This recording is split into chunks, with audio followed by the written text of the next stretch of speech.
বাংলাদেশের কর্মকর্তাদের প্রতি যুক্তরাষ্ট্রের নিষেধাজ্ঞা নাকি বাংলাদেশ বিরোধী নতুন এক ষড়যন্ত্র?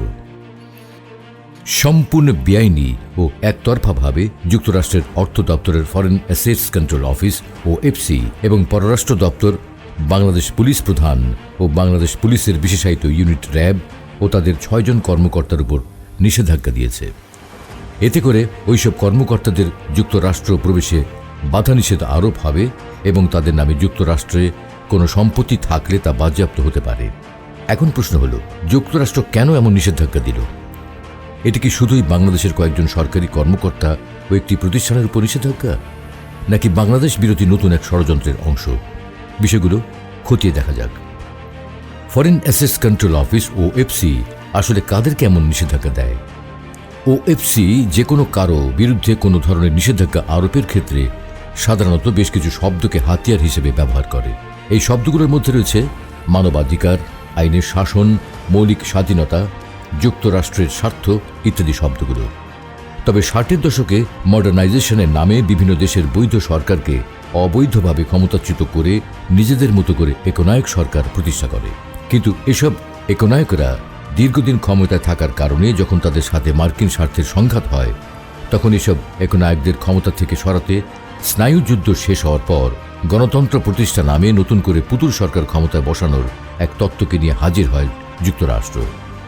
আর সেই কাজের পথটা প্রশস্ত করতে একসাথে কাজ করে OFC ও মার্কিন পররাষ্ট্র দপ্তর। যুক্তরাষ্ট্রের নতুন এই এজেন্ডা বাস্তবায়নে যাদেরকেই তারা বাধা বলে মনে করে, ইনিয়ে বিনিয়ে সবসময় তাদেরকে এই নিষেধাজ্ঞার আওতায় আনে যুক্তরাষ্ট্র। যেমন যুক্তরাষ্ট্রের পাশের দেশ কিউবার অনেক গুরুত্বপূর্ণ ব্যক্তিদের ওপর দীর্ঘদিন ধরে এই নিষেধাজ্ঞাকে দিয়ে রেখেছিল OFC, কারণ ফিদেল কাস্ট্রো সরকার তাদের পুতুল সরকারে পরিণত হতে চায়নি। মধ্যপ্রাচ্যের দেশ ইরানকে বাগে আনতে না পেরে প্রতিদিনই ইরানের কোনো না কোনো ব্যক্তিকে এমন নিষেধাজ্ঞার আওতায় নিয়ে আসা হচ্ছে। মোট কথা, কোথাও যুক্তরাষ্ট্রের স্বার্থ বাস্তবায়নে বাধা হতে পারেন এমন ব্যক্তি বা প্রতিষ্ঠানের উপর যুক্তরাষ্ট্র সব সময়ই এমন নিষেধাজ্ঞা দিয়ে থাকে। এখানে যতটা না ওই ব্যক্তি বা প্রতিষ্ঠান গুরুত্বপূর্ণ, তার চেয়ে ঢের বেশি যুক্তরাষ্ট্রের স্বার্থ। যেমন সম্প্রতি বাংলাদেশ পুলিশের IGP ও পুলিশের বিশেষায়িত ইউনিট RAB ও RABের কর্মকর্তাদের উপর দেওয়া নিষেধাজ্ঞার কারণ হিসেবে উল্লেখ করা হয়েছে বাংলাদেশে মাদক বিরোধী অভিযানের সময় RABের বিরুদ্ধে গুরুতর মানবাধিকার লঙ্ঘনের ব্যাপক অভিযোগ, আইনের শাসন, মানবাধিকার, মৌলিক স্বাধীনতা ও বাংলাদেশের জনগণের অর্থনৈতিক উন্নয়নকে হেয় করার মাধ্যমে মার্কিন যুক্তরাষ্ট্রের জাতীয় নিরাপত্তা স্বার্থকে হুমকির মুখে ফেলেছে। নিষেধাজ্ঞার কারণ হিসেবে দেওয়া এই বক্তব্যটি বিশ্লেষণে আরও কয়েকটি বিষয় সামনে চলে আসে। এই বক্তব্যের শুরুতে বলা হয়েছে, বাংলাদেশে মাদক বিরোধী অভিযানের সময় RABের বিরুদ্ধে গুরুতর মানবাধিকার লঙ্ঘনের ব্যাপক অভিযোগ। এখানে কয়েকটি বিষয় সবিশেষ পরিধানযোগ্য। প্রথমত, যুক্তরাষ্ট্র কি তাহলে মাদক বিরোধী অভিযানের বিপক্ষে অবস্থান নিয়েছে? দ্বিতীয়ত, গুরুতর মানবাধিকার লঙ্ঘনের ব্যাপক অভিযোগ। এখানে বলাই হচ্ছে অভিযোগ। অভিযোগ মানেই যেটি তদন্তের মাধ্যমে প্রমাণ সাপেক্ষ বিষয়। সার্বজনীন মানবাধিকার ঘোষণা অনুযায়ী কারো বিরুদ্ধে দোষ প্রমাণের আগে তাকে কেবলমাত্র অভিযোগের ভিত্তিতে শাস্তি দেওয়া যায় না। তাহলে অভিযোগের বিরুদ্ধে OFCর ব্যবস্থা গ্রহণ করার সিদ্ধান্ত সার্বজনীন মানবাধিকার ঘোষণার পরিপন্থী। OFCর দেওয়া বক্তব্যের পরের অংশে বলা হয়েছে, আইনের শাসন, মানবাধিকার, মৌলিক স্বাধীনতা ও বাংলাদেশের জনগণের অর্থনৈতিক উন্নয়নকে হেয় করার মাধ্যমে মার্কিন যুক্তরাষ্ট্রের জাতীয় নিরাপত্তা স্বার্থকে হুমকির মুখে ফেলেছে। সত্যিকার অর্থে OFCর নিষেধাজ্ঞার আসল কারণটি এখানে উল্লেখ করা হয়েছে। জাস্টিস প্রজেক্টসের আইনের শাসন নিয়ে করা এক জরিপে দেখা গেছে 2021 সালে আইনের শাসন প্রতিষ্ঠায় বাংলাদেশের অবস্থান 124তম, যা 2020 সালে ছিল 125তম। অর্থাৎ এক বছরে এক ধাপ এগিয়েছে বাংলাদেশ। জনগণের মানবাধিকার, মৌলিক স্বাধীনতা ও বাংলাদেশের জনগণের অর্থনৈতিক উন্নয়নকে বৈশ্বিক সূচকে সাধারণত হিউম্যান ডেভেলপমেন্ট ইন্ডেক্স HDI এর মাধ্যমে পরিমাপ করা যায়। এই সূচকে দেখা যাচ্ছে 2013 সালে বাংলাদেশের র্যাঙ্ক ছিল 141, 2017 সালে 135 এবং 2019 সালে তা বেড়ে হয়েছে 133। অর্থাৎ এই সময়কালে বাংলাদেশ ধারাবাহিকভাবে HDI সূচকে উন্নতি করেছে। অর্থাৎ OFC আইনের শাসন, মানবাধিকার, মৌলিক স্বাধীনতা ও বাংলাদেশের জনগণের অর্থনৈতিক উন্নয়নকে হেয় করার যে অভিযোগ এনেছে, তথ্য যাচাই ধোপে টিকছে না। তাহলে কেবল একটি জিনিসই বাকি থাকে, তা হল মার্কিন যুক্তরাষ্ট্রের জাতীয় নিরাপত্তা স্বার্থকে হুমকির মুখে ফেলা। সত্যিকার অর্থেই এই নিষেধাজ্ঞা কেবলমাত্র এই একটি কারণেই দেওয়া হয়েছে, তা তত্ত্ব ও যুক্তির মাধ্যমেই প্রমাণ করা যাক। যুক্তরাষ্ট্র কেন আইজিপি বেনজির আহমেদকে টার্গেট করেছে? আইজিপি ডক্টর বেনজির আহমেদ বর্তমানে বাংলাদেশ পুলিশ প্রধান হিসেবে কর্মরত রয়েছেন। তিনি এর আগে বাংলাদেশ পুলিশের বিশেষায়িত ইউনিট র্যাবের মহাপরিচালক হিসেবে কর্মরত ছিলেন। তার এই কর্মকালে বাংলাদেশে বেশ কিছু পরিবর্তন হয়েছে। পৃথিবীর সবচেয়ে বড় ম্যানগ্রোভ বনাঞ্চল সুন্দরবন ছিল জলদস্যুদের আস্তানা। তিনি সেই জলদস্যুদের নেটওয়ার্ক ভেঙে দেওয়ার পাশাপাশি আত্মসমর্পণের মাধ্যমে তাদের সুপথে ফিরিয়ে আনতে প্রত্যক্ষভাবে জোরালো ভূমিকা রেখেছেন। ফলে এই জলদস্যুদের কাছ থেকে সুবিধা নেওয়া বড় দেশি বিদেশি বড় অংশটির তিনি বিরাগভাজন হয়েছেন। দ্বিতীয়ত, বাংলাদেশের এক অপরাধ বিশ্লেষণে দেখা গেছে সংঘটিত হওয়া অপরাধের মধ্যে শতকরা 90% ক্ষেত্রেই মাদকের সংশ্লিষ্টতা রয়েছে। এজন্য সরকারের পক্ষ থেকে মাদকের বিরুদ্ধে সর্বাত্মক যুদ্ধ ঘোষণা করা হয়। প্রধানমন্ত্রী শেখ হাসিনা 2018 সালে র্যাবের প্রতিষ্ঠা বার্ষিকীতে মাদকের বিরুদ্ধে অভিযান অব্যাহত রাখার ঘোষণা দেন। আইজিপি বেনজির আহমেদ সরকারের এই ঘোষণাকে বাস্তবায়নের জন্য সামনে থেকে নেতৃত্ব দিয়েছেন। এ কারণে একদিকে যেমন মাদক নির্মূল সম্ভব হয়েছে, অন্যদিকে মাদকের বিস্তার কমায় সার্বিকভাবেই দেশের আইন শৃঙ্খলা পরিস্থিতির উন্নতি হওয়ায় একটি নিরাপদ অর্থনৈতিক কর্মপরিবেশের সৃষ্টি হয়েছে। এ কারণে দেশের বিদেশি বিনিয়োগ বাড়ার পাশাপাশি স্থানীয় বিনিয়োগকারীরাও অর্থনৈতিক পরিবেশ পেয়েছেন। সবচেয়ে মজার তথ্য হল, নিরাপদ বিনিয়োগ বান্ধব কর্মপরিবেশ ও আইন শৃঙ্খলার স্থিতিশীলতার কারণে গত কয়েক বছরে খোদ যুক্তরাষ্ট্রই বাংলাদেশে কয়েকগুণ বিনিয়োগ করেছে। 2020 সালের এক হিসাবে দেখা গেছে বাংলাদেশে বিনিয়োগকারীদের মধ্যে যুক্তরাষ্ট্র শীর্ষ অবস্থানে ছিল। আইন শৃঙ্খলা পরিস্থিতি যদি ভালো নাই থাকতো, তাহলে খোদ যুক্তরাষ্ট্র কি বিনিয়োগ করতে পারত? কাজেই আইজিপি সহ র্যাবের অন্যান্য কর্মকর্তাদের প্রতি বাংলাদেশের জনগণের অর্থনৈতিক উন্নয়নকে হেয় করার অভিযোগ অবান্তর ও মন গড়া।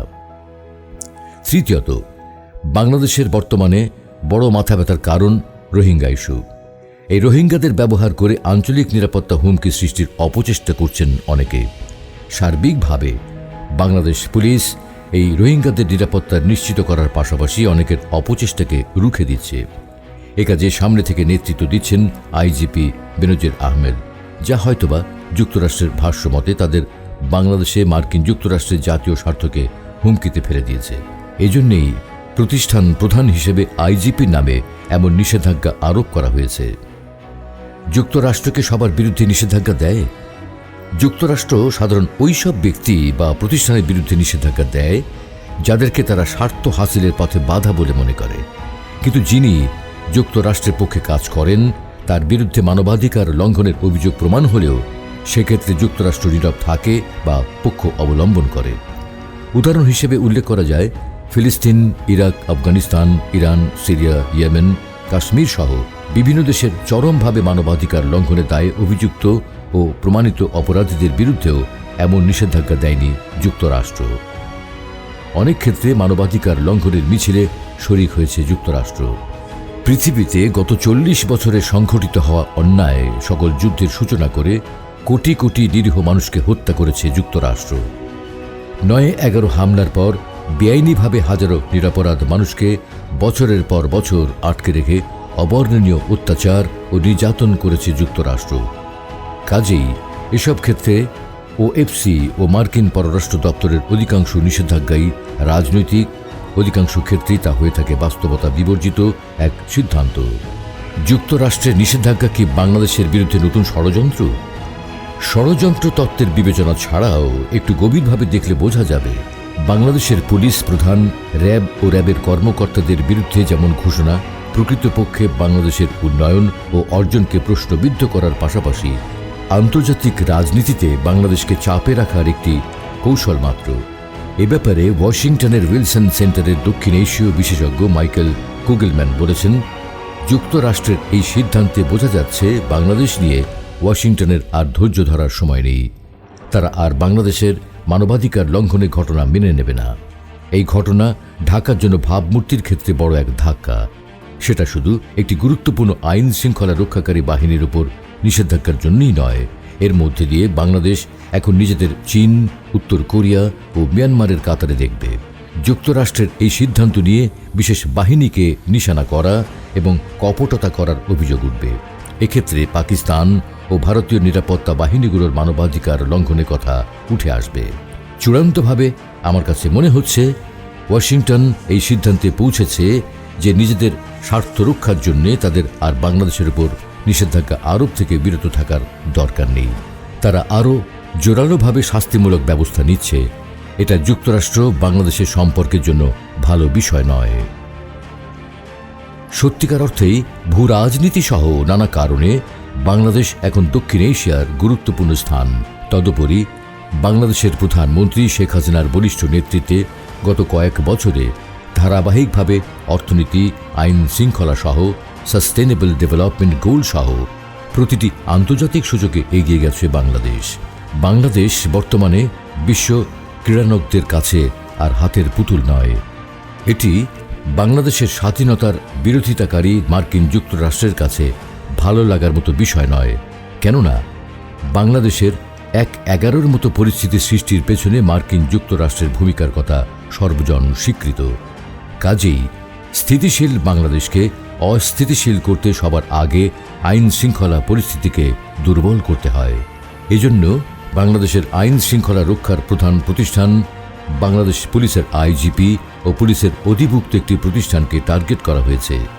যুক্তরাষ্ট্র মূলত বৈশ্বিক ইস্যুতে বাংলাদেশকে চাপে রাখতে এই কৌশল নিয়েছে। এই যুক্তরাষ্ট্রের আশকারা পেয়েই পশ্চিমা পাকিস্তানি হানাদার বাহিনী এই বাংলার মাটিতে পৃথিবীর নিষ্ঠুরতম গণহত্যা ও মানবাধিকার লঙ্ঘনের মতো ঘটনা ঘটিয়েছিল। বাংলাদেশের স্বাধীনতাকে ভুলুণ্ঠিত করতে সপ্তম নৌবহর পাঠিয়েছিল, বাংলাদেশের বিপক্ষে ভেটো দিয়েছিল। কাজেই বাংলাদেশের স্থিতিশীলতা ও উন্নয়ন দেখে গা জ্বালা হওয়াটাই স্বাভাবিক। 1971 যেমন এই যুক্তরাষ্ট্রের ষড়যন্ত্রকে উপেক্ষা করে স্বাধীন হয়েছিল এই বাংলাদেশ, ব্যর্থ হয়েছিল মার্কিন কুটচাল, ঠিক তেমনিভাবে নিজের দেশে হাজারো মানবাধিকার লঙ্ঘনের ঘটনাকে আড়াল করে বাংলাদেশের আইজিপি সহ কয়েকজনের বিরুদ্ধে ষড়যন্ত্রমূলকভাবে নিষেধাজ্ঞা আরোপের ষড়যন্ত্র শেষ পর্যন্ত ব্যর্থতায় পর্যবসিত হবে।